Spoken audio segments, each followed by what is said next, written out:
বাংলাদেশের সমসাময়িক সাংবাদিকতা এবং সমাজ ভাবনায় একটি পরিচিত নাম আমিরুল ইসলাম কাগজি, যিনি শুধু একজন সিনিয়র সাংবাদিকই নন, একজন সংগঠকও বটে এবং সামাজিক বিভিন্ন কর্মকাণ্ডে যার অংশগ্রহণ আমরা দেখতে পাই। সেই মানুষটি আজকে প্রশ্নোত্তরে আমার অতিথি। আপনারা দেখছেন গ্রিন টিভি, আমি রানা ইসলাম আছি আপনাদের সাথে। আমরা চলে যাচ্ছি আমাদের প্রশ্নোত্তর পর্বে। আমিরুল ইসলাম কাগজি ভাই, কেমন আছেন? ধন্যবাদ, ভালো আছি। গ্রিন চ্যানেলের দর্শকদেরকে আমার শুভেচ্ছা। আপনি সাংবাদিকতার পাশাপাশি বিভিন্ন ধরনের কর্মকাণ্ডের সাথে জড়িয়ে আছেন। বিশেষ করে শিক্ষা নিয়ে আপনি বেশ সোচ্চার। তরুণদের কর্মসংস্থান নিয়েও আপনার ভাবনার পরিধি রয়েছে।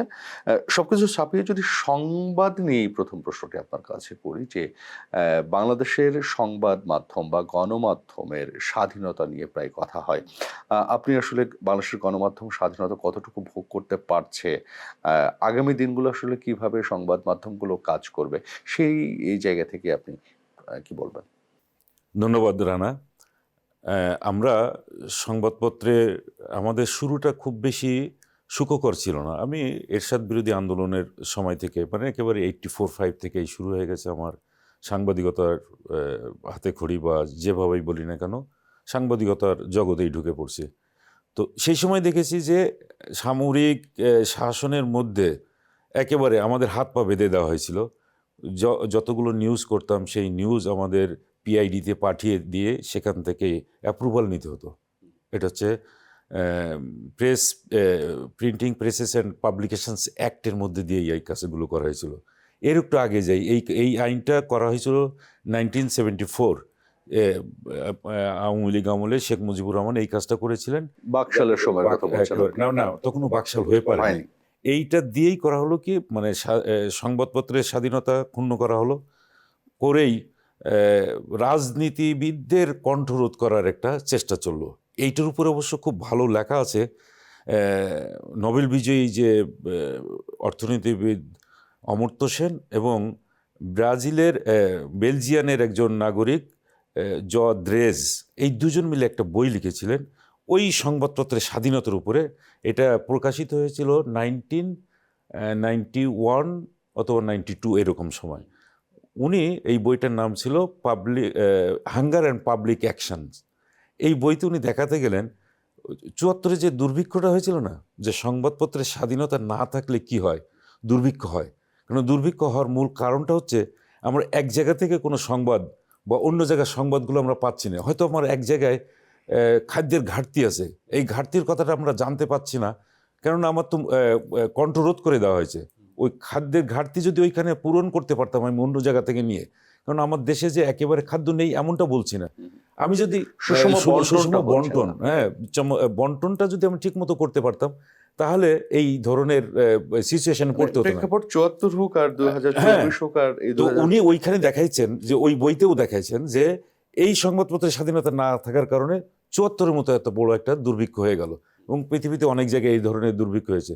পরবর্তীতে উনি অবশ্য এইটাকে ছাপিয়ে আরও কিছুটা কাজ করেছেন, যে গণতন্ত্র না থাকলে কি হয়, গণতন্ত্র না থাকলে পরে আমলারা মনে করে যে আমলারাই সব বোঝে, রাজনীতিবিদরা কিছু বোঝে না। যে গত 17 বছর যে ঘটনাগুলো ঘটেছে, শুধুমাত্র সংবাদপত্রের স্বাধীনতা না থাকার কারণেই আমলারাই সামনে চলে আসছে, এবং দেখেছেন আপনারা যে রাজনীতিবিদরা পিছনে পড়ে গেছে। এই যে প্রধানমন্ত্রী তখন একাই সবকিছু। আপনি বলেন যে গণতন্ত্রের একটা সৌন্দর্য হচ্ছে আসলে সংবাদ মাধ্যমের স্বাধীনতা। সেই সংবাদ মাধ্যমের স্বাধীনতা আসলে নিশ্চিত করবার জন্য নতুন যে সরকারের দায়িত্ব নিলেন, এই সরকার কি ধরনের পদক্ষেপ নিতে পারে বলে আপনি সংবাদকর্মী হিসেবে মনে করেন? আমি প্রথমে বলি, সেটা হলো যে সংবাদপত্রের স্বাধীনতা এবং গণতন্ত্র দুইটাই যদি একে অপরের হাত ধরাধরি করে যদি সামনে না এগোয়, তাহলে কোনো অবস্থাতে সমাজের যে বিশৃঙ্খলা, সমাজে অনাচার, সমাজের যে অন্যায় অপরাধগুলো হয়, এগুলো কিন্তু আপনার সামনে আসবে না। আপনি যদি মনে করেন যে না, ওগুলো আমার দেখার দরকার নেই, এগুলো দেখলে পরে সমাজে এক ধরনের বিশৃঙ্খলা সৃষ্টি হতে পারে, তাহলে হবে কি, প্রকৃত যে দোষী সে শাস্তি পেল না, যে ভিকটিম হচ্ছে সে বিচারটা পেল না। আমাদের দেশে যে খুব বেশি খাদ্য ঘাটতি বা খাদ্য নেই এরকম কিন্তু আমরা বলতে পারবো না। 7.5 কোটি মানুষ ছিল 74-এ, সেটা দুর্ভিক্ষটা গেছে। এর পরবর্তীতে অত দুর্ভিক্ষ হওয়ার মতো পরিস্থিতি নেই, কেননা এখন 18 থেকে 20 কোটি মানুষের খাদ্যের সংস্থান কিন্তু হচ্ছে। ফলে আপনাকে খাদ্যের উপরে এত নির্ভর করতে হবে না, আপনাকে নির্ভর করতে হবে ওই লোকটা যেটা চায় সেটা বলতে পারে কিনা। ওই লোকটা চায় একটা আইন, মানে মানুষের বাক ন্যায় বিচার, স্বাধীনতা। একটা ন্যায় বিচার চায়। এবং এই ন্যায় বিচারটা যদি মানুষকে আপনি এনশিওর করতে পারেন, আপনি যদি সুষম বন্টনটা যদি নিশ্চিত করতে পারেন, তার সোশ্যাল সিকিউরিটিটা যদি নিশ্চিত করতে পারেন, তাহলে দেখবেন যে আপনার উপর থেকে মানে যে ক্ষোভ, আপনার উপরে যে ক্ষোভ বা সরকারের উপরে যে ক্ষোভ, সেই ক্ষোভের 90% আপনি কিন্তু ডাইলুট করে দিতে পারছেন। সুশাসনের কোনো বিকল্প নেই। সেই না, সুশাসন প্রশ্ন নেই। আসলে বাংলাদেশে আসবে কিভাবে? এইটা যদি না আসে, যদি না আনতে পারে, এটা পরিষ্কার করে আমি বলি, যেটা না এই যে 24 জুলাইয়ের মতো যেরকম হয়েছে, এই ছেলেমেয়েরা তো সুষম মানে বৈষম্যের বিরুদ্ধে বৈষম্যের কথা বিরোধী বলছে। আন্দোলন করেছে। কিন্তু মেজরিটি লোকজন কি হয়েছিল, তারা হচ্ছে ভোট দিতে পারে নাই, গণতন্ত্রের চর্চা করতে পারে নাই, মত প্রকাশের স্বাধীনতাটুকু পায় নাই।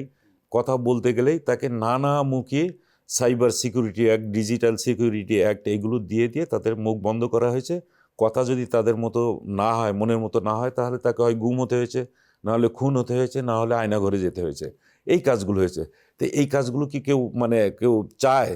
এখন এই যে আমরা বলে থাকি সবসময় যে আপনাকে সুন্দর করে খাওয়ালাম, পড়ালাম, সব কিছু করলাম, তাজমহলেই রাখলাম, কিন্তু আপনাকে বের হতে দিলাম না, আপনাকে কথা বলতে দিলাম না। আপনার সব সময় একজন সঙ্গী সাথী কেন চায় মানুষ?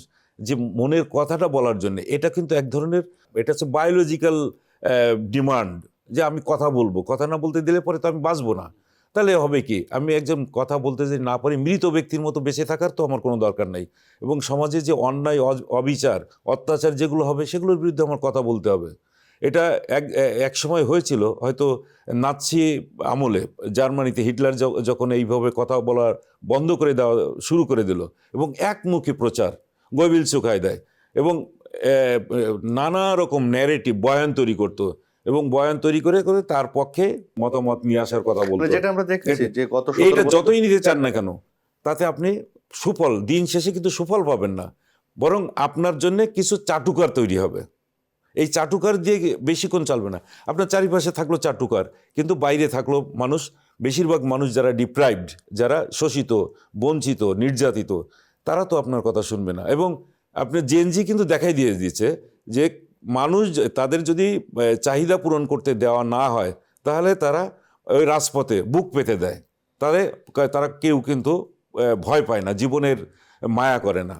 তো এই জায়গাগুলো অ্যাড্রেস করতে হবে। আর আমরা এর পরে তো দেখতে পাবো আলফা, জেনজির পরে আরেকটা আলফা চলে আসবে, generation। আরেকটা জেনারেশন চলে আসবে। তারা যে কি হবে জানি না, কেননা আমরা তো এতদিন বিগত 80-র দশকে যদি আমরা দেখাই যে সংবাদপত্রগুলো আমরা কিভাবে প্রকাশ করেছি, ওই যে টাইপ, লাইনো টাইপ উল্টাভাবে ছাপা হতো।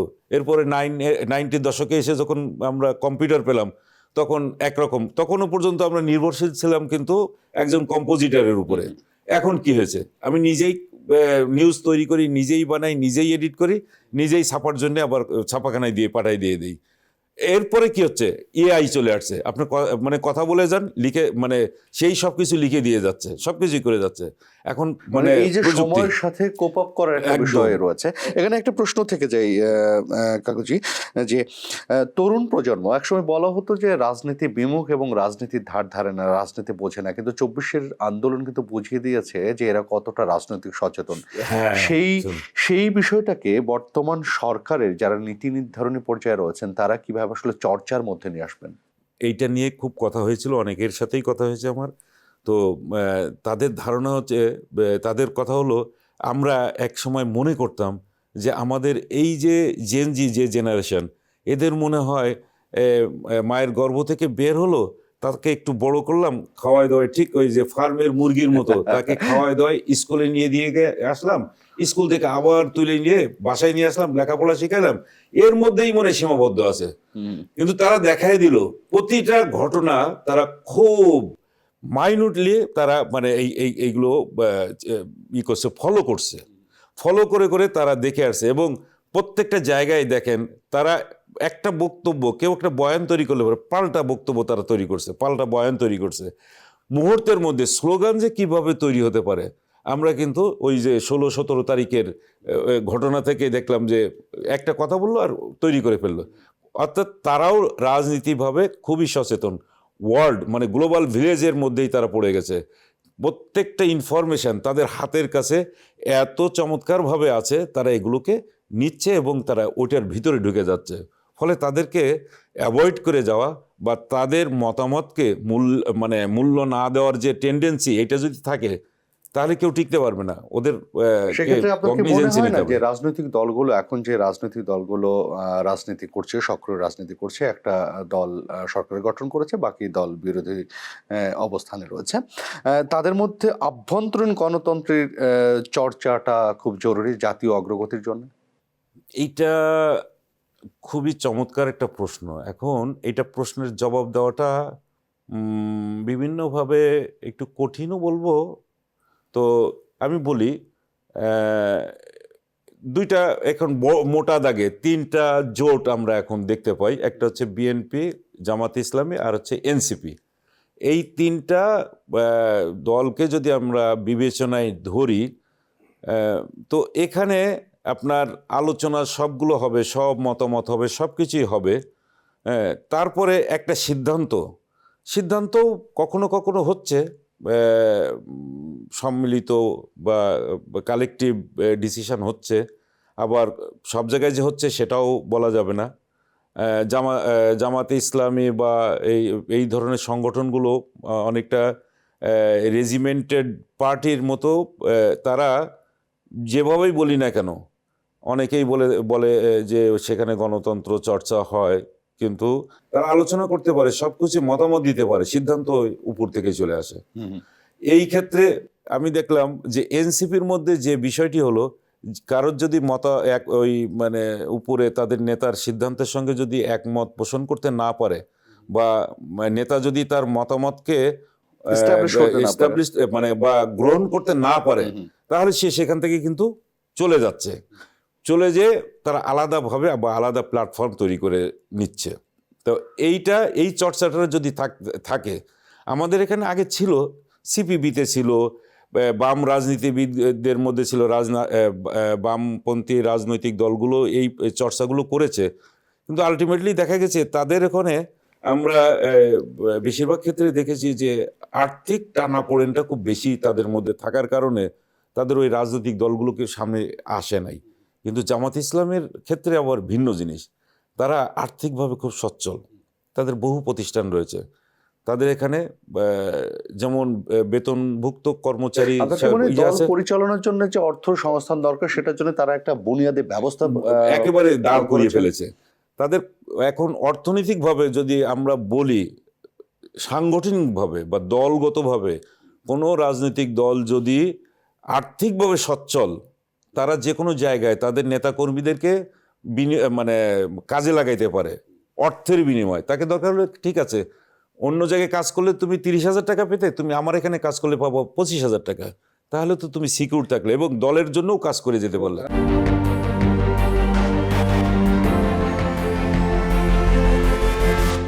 এবং আপনার কি এখানে মনে হয় কিনা যে, আমি যদি একদম সরাসরি বলি যে বাংলাদেশের বড় বড় রাজনৈতিক দল, ইভেন এখন যে দল ক্ষমতায় রয়েছে বিএনপি, চাঁদাবাজির এক ধরনের অভিযোগ রয়েছে যে নেতাকর্মীরা চাঁদাবাজি করে। দলীয় আর্থিকভাবে যদি দল স্বাবলম্বী হয় এবং সেখানে দলীয় কর্মীরা যদি এক ধরনের জবের মতো করে কাজ করে, তাহলে এই চাঁদাবাজিটাও বাংলাদেশে থেকে দূরে সরে যাওয়ার সুযোগ থাকে। নানাজন নানা মত দেবে, তার কারণ হলো রাজনীতি হলো যার যেরকম সুবিধা, এটা কোনো বিজ্ঞান না যে একেবারে সূত্র যদি বলা হয় রাষ্ট্রবিজ্ঞান। হ্যাঁ, রাষ্ট্রবিজ্ঞান যদি বিজ্ঞান বলা হয়, রাষ্ট্রবিজ্ঞান, কিন্তু রাষ্ট্রবিজ্ঞান কিন্তু বিজ্ঞান না। যেমন আমরা যদি ম্যাকিয়াভেলির দ্য প্রিন্সে ওখানে যদি যাই, তো সেই জায়গায় তার যে বিশ্লেষণ, আমি বলবো যে অনেকেই তাকে দিয়ে কি খুব উদাহরণ হিসেবে সামনে নিয়ে আসে, কিন্তু তার বেশিরভাগ কথাবার্তা কিন্তু অনৈতিক কথাবার্তা। হয়তো নির্বাচনের বলে যে কোনোভাবে আপনি ক্ষমতায় যান, যে কোনোভাবে, তার মানে আপনি নৈতিকভাবে হোক অনৈতিকভাবে হোক আপনি ক্ষমতায় যান, আগে বলে দাও। হ্যাঁ, আগে বলে ক্ষমতায় যে তারপরে কি করবেন সেইটা আপনি ঠিক করেন, বিদায়টা আপনি ঠিকঠাক মতো নেন। এটা তারপর হয়তো দেখা গেল কোনো একটা রাষ্ট্র দখল করলেন, দখল করে সেটা কিভাবে রাখবেন সেই প্ল্যানগুলো দিছে, কিন্তু এটা তো কোনো নৈতিক কথাবার্তা না। আমি সেটা তো এটা বিজ্ঞানের মধ্যে পড়বে না। তো এই জন্যে ধরেন আমি বললাম একটি রাজনৈতিক দল যদি আর্থিকভাবে সচ্ছল হয়ে যায় তখন কিন্তু এক ধরনের এনজিও টাইপের দলে পরিণত হয়ে গেল। সেখানে জনগণের যে চাহিদাগুলো সেই চাহিদা পূরণের ক্ষেত্রে জনসেবার যে প্রসঙ্গ না, সেই প্রসঙ্গগুলো মাইনর হয়ে গেল। আর অন্যান্য রাজনৈতিক দল পৃথিবীর সব জায়গায়, আমরা যদি আমেরিকার দিকেও তাকাই, ডেমোক্রেটিক পার্টি বা রিপাবলিকান পার্টি, তারা কিন্তু এই ধরনের কোনো কি বলে বেতন টেতন এই সমস্ত কোনো কিছুই নেই। তারা যখন তাদের টাকা পয়সার দরকার হচ্ছে, আমরা ওই যে তাসনিম যারা কিন্তু একটা মোটামুটি চালু করেছিল যে আমি ভোটে দাঁড়াতে চাই, কে কে আমাকে ভোট দিতে চান, যদি ভোট দিতে চান তাহলে আপনারা আমার এই ফান্ডে কিছু টাকা পয়সা দেন। হ্যাঁ, হ্যাঁ। তো এইটা ভারতেও কয়েকজন আছে যে তারা ওই তার কনস্টিটিউয়েন্সিতে কিছু ওই যে পাত্র পাঠাই দিয়ে দেয়, 10 টাকা করে দিক, তবুও দিক, যার যার সামর্থ্য অনুযায়ী যার যার সামর্থ্য অনুযায়ী ডোনেট করা। তো তার কথা হলো যে যে দিচ্ছে তার এক ধরনের অর্থনৈতিক ইনভলভমেন্ট হলো। আর এই যে আমার এই যে পাত্রটা যাচ্ছে এটাও সবাইকে আমি একটু জানান দিয়ে দিচ্ছি। তো ফলে 10 টাকাটা আমার কাছে বড় টাকা না, কিন্তু ওরা যে দিচ্ছে ওদের একটা পার্টিসিপেশনটা আমার মধ্যে হচ্ছে। আমি এই প্রশ্নটা এই জন্য করলাম যে আমরা এরই মধ্যে শুনেছি যে সরকারের তরফ থেকে বলা হয়েছে যে চাঁদাবাজির বিরুদ্ধে ব্যবস্থা নেওয়া চাঁদাবাজি, হবে। আমি বলি দুর্নীতির বিরুদ্ধে জিরো চাঁদাবাজিটা টলারেন্স। অবশ্যই, চাঁদাবাজি দুর্নীতি এই দুইটার বিরুদ্ধে এবং সুশাসন কোনো মতে কম্প্রোমাইজ করা যাবে না, এবং এর বিরুদ্ধে একেবারে জিরো টলারেন্স নিয়ে আসতে হবে। সেটা সবসময় আচ্ছা, আমরা ঘোষণাতে দেখি, হ্যাঁ, কাগজে দেখি, বাস্তবে না, কিভাবে এগোবে? বাস্তবে যখনই চাঁদাবাজি হবে মানুষের চোখ এড়াবে না। কিন্তু এখন সোশ্যাল মিডিয়া এখন এমন পর্যায়ে চলে গেছে, আপনি কোথায় কি করছেন না করছেন দেখেন, একটা কাজ হচ্ছে সাথে সাথে আপনার সোশ্যাল মিডিয়ায় ছড়িয়ে পড়ছে। তাহলে ওইটার ব্যাপারে আপনার সরকার যদি পদক্ষেপ না নেয়, এবং সরকারের যেহেতু জিরো টলারেন্স তাদের কথা আছে, আমার কাছে মনে হয় এই চাঁদাবাজি আগে যেভাবে হতো বা যে মানে এক ধরনের টেন্ডেন্সি, সেই জায়গায় কিন্তু এখন নেই। দু একজন মন্ত্রীর খুব কথাবার্তা, যে সমস্ত কথাবার্তা শুনেছি সেই কথাবার্তাগুলো কিন্তু মানে গ্রহণযোগ্য হয়নি, মানুষও কিন্তু গ্রহণ করে নাই, তাদের জায়গা থেকে কিন্তু চলে আসতে হয়েছে। আমাদের দেশে কাঁচা টাকা যেখানে থাকে সেইখানে কিন্তু চাঁদাবাজি হয়। আপনি কারণ বাজারে যান, চাঁদাবাজি হবে, সড়কে যান, চাঁদাবাজি হবে। তো আপনি কেন চাঁদাবাজি করতে যেতে হবে? আপনার চাঁদাবাজি করার দরকার নেই, আপনি এটাকে অনলাইনে নিয়ে আসেন, আপনি টিকিট সিস্টেমটাকে অনলাইনে নিয়ে আসেন। যখনই আপনার হাতে কোনো টাকা পয়সা ঘুরবে না তখন আর চাঁদাবাজি থাকবে না। আমার হাতে তো যেহেতু একটা সিস্টেম দাঁড়ায় গেছে যে ক্যাশলেস একটা অবস্থায় যদি আমরা চলে আসতে পারি, দেখবেন যে এই যে আমরা বলি প্রধানমন্ত্রী এখন সকালবেলায় অফিসে যাচ্ছেন, এইটা যে উনি যে শুধুমাত্র অফিসে যাচ্ছেন এটা কিন্তু বড় কথা না, উনি যে যাচ্ছেন দেখা দেখি অন্যরা যে এতদিন ফাঁকিবাজিরাজি করতো, তখন ভাবছে যে এখন তো আর আমাকে ফাঁকিবাজি দিলে হবে না, প্রধানমন্ত্রী নিজেই যেখানে 9টার মধ্যে অফিসে চলে আসেন, গতিশীল করার একটা এটা বলতে হচ্ছে না। ওই যে বলে না যে ঝিকে মেরে বউকে শেখানো, ঠিক এরকম একটা অবস্থা। উনি কিন্তু এই কাজটাই করে দিয়েছেন যে না, কিছুই বলেন নাই, উনি কিছুই বলেন নাই, উনি জাস্ট সকালবেলায় হেঁটে অফিসে চলে গেলেন। তাহলে অন্যরা কি করবে? এইভাবে যখন কয়েকদিন দেখতে যাচ্ছে তখন তাই তো এখন তো আর মন্ত্রীরাও কিন্তু যখন দেখে 10টা বাজে, মানে রাতে, আগে যখন রাতে আমরা 9টা 10টা 11টা 12টা পর্যন্ত আড্ডা দিতাম, যেই 10টা বাজে বলেছেন আমাকে ঘুমাতে যেতে হবে, সকালে আমাদের রেডি হয়ে যাচ্ছে। সচিবালয় গতিশীল হওয়ার একটা উপায় তৈরি হচ্ছে। আমি সচিবালয় প্রসঙ্গে যখন আসলেনি, প্রশাসনে নিয়োগ পদোন্নতির ক্ষেত্রে রাজনৈতিক আনুগত্য নাকি মেধার মূল্যায়ন, কোনটা আসলে আশা করেন? আশা অবশ্যই মেধার মূল্যায়ন করতে হবে। মেধার মূল্যায়ন যদি না করা হয়, আর প্রশাসনকে রাজনীতির মধ্যে যদি নিয়ে আসা হয়, সেই প্রশাসন দিয়ে কিন্তু খুব বেশি কাজ করা যায় না। কারণ তখন ওই যখন রাজনৈতিকভাবে অথবা ঘুষ দুর্নীতির মানে বিনিময়ে যখন সে একটা পদ নেবে, তখন দুইটা জিনিস হবে, যে আমি হয়তো ঘুষ দিয়েছি, আমি ঘুষের টাকাটা আমি আগে উঠাই ফেলি। আচ্ছা, তারপরে যখন রাজনৈতিক বিবেচনায় আসবে তখন বলবে যে যেহেতু আমাকে রাজনৈতিক বিবেচনা, আমি তো ছিলাম বাইরে, রাজনৈতিক বিবেচনায় নিয়ে আসছে, অতএব আমি যতদূর পারি রাজনৈতিক সরকারকে ততদূর পর্যন্ত সাপোর্ট দিয়ে যাই। নতুন করে যে চিন্তা ভাবনা করতে হবে সরকার কি চায় এবং সরকারের প্ল্যানগুলো দিতে হবে। যেহেতু আমাদের বলাই হয়েছে 180 দিনের একটা প্রোগ্রাম দেওয়া হয়েছে, যে 180 দিনের মধ্যে প্রায়োরিটির মধ্যে যেমন পড়েছে ফ্যামিলি কার্ড, কৃষক কার্ড, তারপরে কৃষি ঋণ মৌকুব করা, 10 তারিখ থেকে শুরু হয়ে 10 তারিখ থেকে ওটা শুরু হয়েছে, তারপরে কৃষি ঋণ মৌকুবের কাজটাও হয়েছে, তো এই কৃষি ঋণ মৌকুফের মধ্য দিয়ে কিন্তু একটা ঘটনা ঘটছে যে কৃষকদের মধ্যে যে লাল চিঠি আমরা আগে বলতাম, লাল নোটিশ যাওয়া একটু আতঙ্কের মধ্যে থাকে, সেই আতঙ্ক থেকে তাকে একটু মানে পরিত্রাণ দেওয়া হলো। এদের মধ্যে আরও কিছু কাজ করতে হবে কৃষকদের মধ্যে, যেমন ন্যায্য মূল্যে তাদের বীজ সরবরাহ করতে হবে, অবশ্যই এখন সেই জায়গাগুলোতে যেতে হবে। তারপরে তার কীটনাশক সার এগুলো সব দিতে হবে। প্লাস যে কাজটা করতে হবে, ও তার কাছ থেকে এই যে এখন আমরা আলু কিনি কত কম দাম দিয়ে, কৃষক কিন্তু সঠিক দামটা পাচ্ছে না।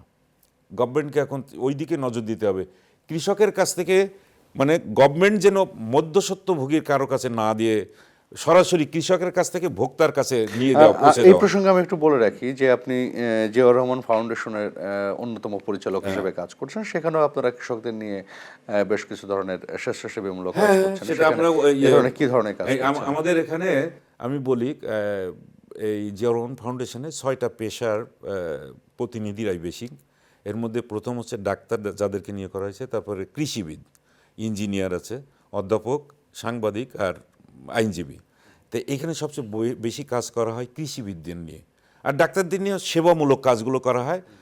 বিভিন্ন জায়গায় মেডিকেল ক্যাম্প করা হয়, একেবারে স্বল্প আয়ের মানুষ যারা মানে উন্নত চিকিৎসা পায় না, সেই উন্নত চিকিৎসাটা দেওয়া এবং তাদেরকে ওষুধ দেওয়া, এই কাজটা মাঝে মধ্যেই আমাদের ডিস্ট্রিক্ট লেভেলে, তারপরে প্রান্তিক লেভেলেও আমরা এই কাজগুলো করে থাকি।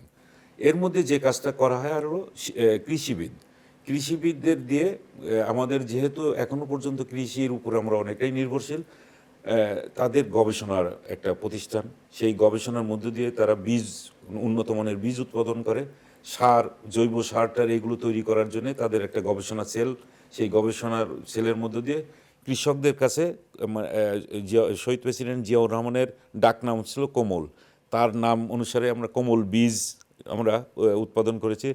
অনেক জায়গায় আমরা দেখেছি যে সাধারণ মানুষের মধ্যে পানির ঘাটতি প্রচুর পরিমাণে, সেই সমস্ত জায়গায় আমরা পানির পাম্প দিয়ে তাদেরকে পাঠানো, সেটার নাম দেওয়া হয়েছে কোমল পানি। তো এইভাবে, এবং কৃষকের মাঝে যে বীজ আমাদের কৃষিবিদরাও গবেষণা করে তৈরি করে, তাদের বীজ ব্যবহার করলে পরে এমনি স্বাভাবিক যে বীজ থেকে যে উৎপাদনটা হয় তার থেকে অন্তত 5-6 মণ বেশি হয়, ফলনটা বাড়ে, এবং তারা পাচ্ছে হলো একদম ন্যায্য মূল্যে। আমরা কোনো রকম আমাদের প্রতিনিধিরা সমস্ত মেধা মনন দিয়ে তারা তৈরি করে দেবে, কিন্তু এই বিনিময়ে কিছুই নেওয়া হবে না। তারা যে টাকা দিয়ে অন্য জায়গা থেকে বীজগুলো কিনতে পারে, আমাদের কাছ থেকেও তাদের মধ্যে আমরা এই ধরনেরভাবে বিতরণ করে থাকি। তারপর অনেক জায়গায় দেখি যে ময়লা আবর্জনা অনেক সময় পড়ে থাকে, এটাও আমরা সেখানে পরিষ্কার পরিচ্ছন্ন করে দিই। কোভিড-19-এর মধ্যে সবচেয়ে বেশি কাজ যেটা হয়েছে, অনেক বাড়ির লোকজন বের হতে পারতো না। এক বাড়িতে হয়তো চিকিৎসা মানে একজন রোগী আছে, তার দেখার আর কেউ নেই, সেখানে আমরা অক্সিজেন পাঠিয়ে দিয়েছি, আমরা ওষুধ পাঠানোর ব্যবস্থা করেছি। তারপরে জনসচেতনতা সৃষ্টি করার জন্য, যেমন ডেঙ্গুর বিরুদ্ধে, শহরে যখন ডেঙ্গু প্রকোপ বেড়ে যায়, সেখানে আমরা মশা নিধনের জন্য যে ওষুধ, সেই ওষুধ ছিটিয়ে দেই। সচেতনতার জন্য আমরা প্রচারপত্র তৈরি করি, প্রচারপত্র বিভিন্ন জায়গায় দিয়ে দিই। এই কাজগুলো আমরা সবসময় আমাদের এই জিয়াউর রহমান ফাউন্ডেশনের পক্ষ থেকেই আমরা করে যাই। মার্চ মাস এটি স্বাধীনতা, বাংলাদেশের মুক্তিযুদ্ধ, এই জায়গায় নিয়েও আমরা দেখছি যে এই 55 বছরেও বিভিন্ন ধরনের বয়ান তৈরি করা হয়। বয়ান তৈরি করা হয়েছে, বয়ান তৈরি করা হয়েছে, এটার উপরে আমি অনেক কাজ করেছি। দেখেন, স্বাধীনতার ঘোষণা নিয়েও কীরকম মানে এত জটিলতা সৃষ্টি করা হয়েছে। আরে বাবা, সব কিছুই সবাইকে করতে হবে এমন কথা না। দীর্ঘদিন ধরে আন্দোলন সংগ্রাম করে এসেছেন শেখ মুজিবুর রহমান, তিনি আওয়ামী লীগের ব্যানারে রাজনীতি করে এসেছেন। তিনি দুই পাকিস্তান, পশ্চিম এবং পূর্ব পাকিস্তান, দুইটা মিলেই তিনি সংখ্যাগরিষ্ঠতা অর্জন করেছেন, প্রধানমন্ত্রী হবেন।